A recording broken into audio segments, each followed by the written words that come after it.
Hi అండి, నేను మీ జానకిని. ఈరోజు మీకు తాటి బెల్లం గురించి చెప్పబోతున్నానండి.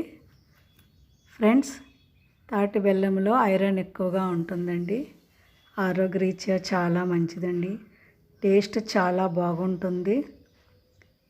తాటి బెల్లం రోజుకొక ముక్క తింటే చాలా మంచిది. పంచదార బదులు తాటి బెల్లం వాడండి. చూడండి ఫ్రెండ్స్, చూడడానికి కాస్త నల్లగా ఉంటుంది.